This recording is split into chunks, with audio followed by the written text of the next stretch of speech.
Hey y'all, SEMA 2017, and I got a 69 Charger I think y'all gonna like. Let me get the camera turned on, we'll take a quick look at it. Troy, thanks so much for giving me some time today, brother. Yeah, no problem. Tell me a little bit about your car.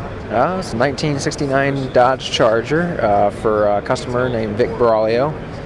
He had a 69 Charger right out of high school, got engaged to his wife, got married to his wife, and went on the honeymoon with his wife. So that's the reasoning behind. And then when he got home, he had to sell the Charger. Yeah, later on he did sell the Charger. I never really heard the reason why, so I don't. Well, I don't you just know told us the reason why. So, he got married, he went on the honeymoon, and then he came home. No need for the Charger no more. Fair enough. So, but the car was white. The car he had then was white with green interior. Bought it brand new. So, hence the colors, the white and the green interior. The green interior is pretty bold. Right. It's love it or hate it type thing. But yet it still looks stock. Yeah. So this is the second car we've done for him, and that's kind of his thing. Is he likes the car for kind of what it was, and doesn't want to go super modern with it or really retro, but kind of keep to what the car was. We did a lot of stuff on this thing to change the looks of the car. I mean, I personally am not a fan at all of a 69 Dodge Charger. So when he told me he wanted to build one, I was like, okay. Anything but. Yeah, and he's like, he told me he wanted it white with green interior and a HEMI. And he said, beyond that, you can kind of do what you want. And I go, okay, cool, because there's a lot I want to change. So that's when we started. We cut all the floors out of it, and put a full chassis underneath it, and got the stance down right. We actually moved the wheelbase forward 3 inches in the front because those cars from the factory kind of had like a U-boat front look where so much overhang. So I wanted to get rid of all that. So moving the wheel forward 3 inches really got rid of all that extra meat hanging out over the front. And then we brought the front valence and everything, kind of squared it up and brought it down so that way it didn't wrap up underneath the car and was more out in front of the car. So that's what we did on the front. And then on the doors, I never liked how they had these pockets that just were there for no reason. There's no purpose of them, and they had like a crisscross body line on the door where the upper body line just kind of dove into each other from the fender and the quarter panel and met in the door.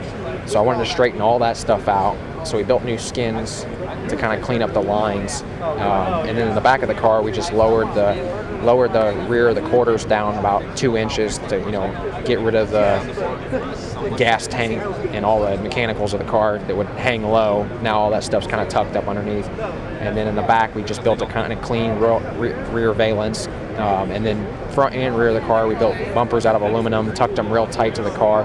They kind of they're pretty close to the factory shape, but if you saw a factory one, they're quite a bit different. I really like that rear valance where the taillights are at. Tell me about that. Where the taillights is at is actually 100% stock. No kidding. Yeah, so a lot of people get thrown by that because I think just the bottom of the car below the bumper and the bumper is so much different than what it was factory that it kind of just makes everything look changed. But I think it's because of the quality of work, and I'm not blowing smoke. I'm saying that those are probably much better taillights than came from MOPAR. And just when you put all the nice parts and gap everything and make everything right, and then that accent color you used is kind of like a bronzish metal kind of a color. Yeah, I'm not good at describing colors, never have been. Right. I know what I want, and when I see it, that's what it is. But we kind of call it like a goldish bronze. Right. So that color really works well because all the plating on the car is nickel, so it's kind of got that yellow hue. So it just kind of makes everything look rich. Gives it that rich look. So that was kind of the goal. No, it's an awesome accent color. Yeah, I think I think it came out good. I really like it. Quick look up under the hood. It's got a 426 Gen 3 HEMI with a Hillborn injection. Very nice paneling too. I like it all smooth. I like what they did with the flat there, the satin to give it a different texture. Bunch of metal work done up under here. And look at those valve covers, right? Valve covers. But look at them. They look like the motor's gold plated. Very cool. I love this accent color against this white. Just a perfect choice for sure. How long has it been done? The car's been done for about 4 days. 4 days. We finished it right before we came out here. Awesome. And debuting it out here at SEMA. SEMA. And if people are wanting to follow your builds and you're shopping on, what's the best way to do that? Yeah, we got a website, bbtfabrications.com. We also have an Instagram. It's BBT Fab. And then on Facebook, you can follow us at BBT Fabrications. And you can always find our builds on ScottieDTV. And you can always find our builds on ScottieDTV. Actually, we built one of the first cars we built about 5 years ago, the first person to cover it was ScottieDTV. Yeah, I always love covering your stuff. I was glad to hear that when you, because this car that drew my attention. Yeah. I have a buddy that was out here with me, and he was like, "What did you see you liked?" I said, "Well, there's a white Charger sitting over there. It's pretty cool." Yeah. And I love the interior, and I really dig the steering wheel. And the thing about it is, to me, you took a Chrysler steering wheel and made it still look like a Chrysler steering wheel, but it's not anywhere near as obnoxious looking as they were in, even with the bar and the big horn button in the middle and all that. I guess it's a horn bar they have.